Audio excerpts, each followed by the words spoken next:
தம்பியை அடிச்சு கொண்டிருக்கான், குற்றம் தெரியுது. குற்றச்சாட்டு வந்து நகையை எடுத்துட்டாருங்கிறதான். நகையை நீங்க திருப்பி எடுக்க முடியல, ரெக்கவர் பண்ண முடியல அப்படின்னா எடுக்கல. அப்ப பொய்யான குற்றச்சாட்டுக்கு நீ அடிச்சு கொண்டிருக்க, குற்றம் வெளிப்படையா தெரியுது, நிகழ்ந்தது. அடிச்சிருக்காங்க, செத்துருக்காரு தெரியுது. அப்ப உத்தரவு பிறப்பிச்சவன் யாரு, எதனால இருந்தா அதான் நடவடிக்கை எடுக்கணும். இதுல என்ன விசாரிக்க வேண்டிய தேவை என்ன இருக்கு? இல்ல என்ன நடந்ததுன்னு யாருக்கு தெரியல? இங்க நிக்கிற யாருக்கா தெரியலையா விசாரிக்கிறதுக்கு? சொல்லுங்க.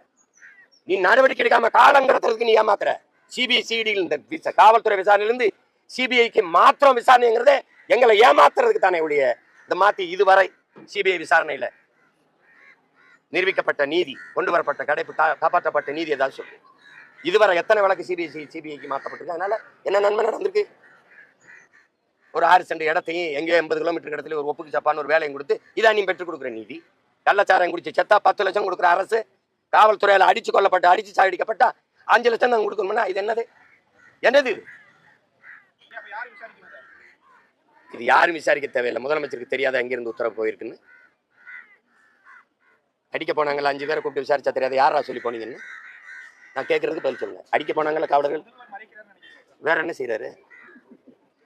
வேலை கண்டு உண்மையா விசாரிக்கணும். எந்த கொம்பனா இருந்தாலும் யாரா இருந்தாலும் தன் ஆட்சியிலே இருந்தாலும் தவறு தவறு என்று நடவடிக்கை எடுக்கணும். அவன் தான் நேயாவான், அவன் தான் நல்லாட்சியாளன், நேர்மையாளன். குற்றம் குற்றம் தான். எங்க தாத்தன் காமராஜ் தன் பேரன் அவன் வந்து தன்னுடைய தங்கச்சி மகன் வந்து ஒரு கொலை வழக்குல சம்மந்தப்படுறாரு அப்படின்ன அம்மாவை கொல்லி வச்சுட்டு இருக்காரு. அப்ப வந்து ஜவஹரை கைது பண்ணியாச்சான்னு கேட்கிறாரு. எப்படி கேட்கிறாரு? ஜவஹரை கைது பண்ணியாச்சான்னு. யார்கிட்ட? எங்க ஐயா கக்கன்ட்டேன். ஐயா அது தங்கச்சி மகன், தங்கச்சி மகனா வெற்றிவேலா கக்கன். எப்படி சொல்றாரு? தங்கச்சி மகனா வெற்றிவேலா கக்கன். தங்கச்சி மகனா இருந்தாலும் குற்றவாளி தான். அப்படி நடவடிக்கை எடுக்கிற தலைவன் தான் தமிழ்நாட்டுக்கு தேவை. நீ குற்றவாளியை மறைச்சிட்டு ஒவ்வொரு கொலைகளையும் ஒவ்வொரு குற்ற சம்பவங்களையும் எவனே ஒருத்தனை காட்டி சாட்டி அப்படி முடிச்சு விட்டு போயிடுறேன். தூத்துக்குடிக்கு துப்பாக்கி சூட்டில் ஈடுபட்ட அத்தனை அதிகாரிகளும் பணி உயர்வு பெற்றிருக்கார்கள். பணி இடமாற்றம் செய்யப்பட்டு பணி உயர்வு பெற்று வேலை செஞ்சுட்டு இருக்காங்க. எந்த தண்டனையும் வழங்கப்படல. பேரம் பேசுறேன். என்ன தவறு வேணாலும் செய்யலாம், அதுக்கு பணத்தை கொடுத்து சரி பண்ணிடலாம்னு இருந்தால் அது நாடா இருக்குமா சுடுகாடா இருக்குமான்னு பாருங்க. இது ஒரு ஆட்சி முறைதானான்னு பாருங்க. ஒரு ஆட்சி முறைதானா அப்படின்னு பாருங்க. உங்களுடைய ஆட்சி காலத்துல இதே மாதிரி போலீஸ் விசாரணையில 24 பேர் இறந்து போயிருக்கிறாங்க. அந்த 24 பேரோட குடும்பத்துக்கும் நீங்க சாரி சொன்னீங்களா? தயவு செஞ்சு சாரி சொல்லிருங்க. அஜித்குமார் அவர்கள் குடும்பத்துக்கு நீங்க கொடுத்த நிவாரணம் மாதிரி இந்த 24 பேர் குடும்பத்துக்கும் நீங்க நிவாரணம் கொடுத்தீங்களா? தயவு செஞ்சு அந்த நிவாரணத்தையும் கொடுத்துருங்க. நீதி நிலைநாட்டணும். நீ எங்களுக்கு வந்து சும்மா 3 சென்ட் எங்க கொடுத்து ஒரு சென்ட் 2000 ரூபாய்க்கு விற்கிறது 1000 ரூபாய் இந்த இதெல்லாம் கொடுத்து சரி பண்ணிட முடியாது. உயிர் விலை மதிப்பற்றது, உன்னதமான உயிர். அவன் கனவுகளோடு இருந்த ஒரு பிள்ளை, ஒரு தாய் தன் பிள்ளை இழந்து நிற்கிறா. இந்த வலிக்கு எந்த நிவாரணமும் இந்த உலகத்துல ஈடுகட்ட முடியாது.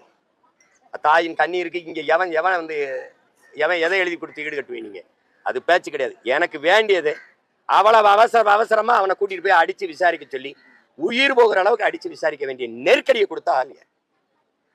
அதை முதல்ல வெளியில கொண்டு வர. அந்த என்ன செய்யறாரு? நீங்க எல்லாம் சாரின்னு கேட்டாருன்றீங்க. சாரி கேட்டார்ல அதுல அப்படின்னு நிறைவடைகிற நீங்க உங்களை நான் கொண்டுறேன். கொண்டுட்டு உங்க அம்மாட்ட போய் சாரின்னு கேட்டா சரியா இருக்குமான்னு கேட்கிறேன். சாரி சொல்லிட்டாருல, வேற என்ன செய்ய முடியும்னா இதுலயே நீங்க நிறைவடைகிறீங்க. அதுக்கு மேல அவர் என்ன செய்ய முடியும்னு சொல்றேன். நீங்க உங்களை கொண்டுட்டு வீட்டுல போய் அம்மாட்ட சாரி சொல்லிடுறேன், சரியாயிருமான்னு பாருங்க. இதெல்லாம் ஒரு நாடு அதிகாரி பல பேர் இருக்கிறீங்க. நீங்க சிபிஐ விசாரணை தமிழ்நாடு அரசே கேட்குது. முதல்வரே சொல்றது சிபிஐ விசாரணை. இந்த காவல்துறை யாருடைய தலைமையின் கீழே இயங்குது?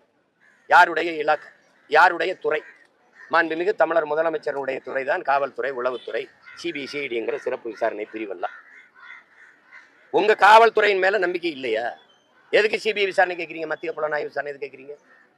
எது கேட்குறீங்க? நீங்க தான் மாநில சுயாட்சி, மாநில உரிமையெல்லாம் பேசுனீங்க. உங்க காவல்துறை மேல உங்களுக்கே நம்பிக்கை இல்லையா? சரியா விசாரிக்கலையா? உங்களுடைய உளவுத்துறை சரியா இயங்கலையா? அது சரியில்லையா? சிபிசிஐடி உங்களுக்கு கீழே இருக்கிற அந்த காவல் படை பிரிவு சரியில்லையா? அப்போ நீங்க ஒத்துக்கிறீங்களா? என்னுடைய காவல்துறை தோல்வி அடைஞ்சிருச்சுன்னு ஒத்துக்கிட்டா நீங்க தகுதி இழக்கிறீங்களா? அப்போ அந்த துறையை நிர்வகிக்கிற தகுதி இழக்கிறீங்களா? அப்ப பதவி விலகுவீங்களா? இது என்ன அர்த்தம்? அது குற்றம் வெளிப்படையா தெரியுது. குற்றம் எப்படி நிகழ்ந்ததுன்னு தெரியலன்னா விசாரணை. 5 பேர் வந்திருக்கான், கூட்டிட்டு போய் அஜித்துங்கிற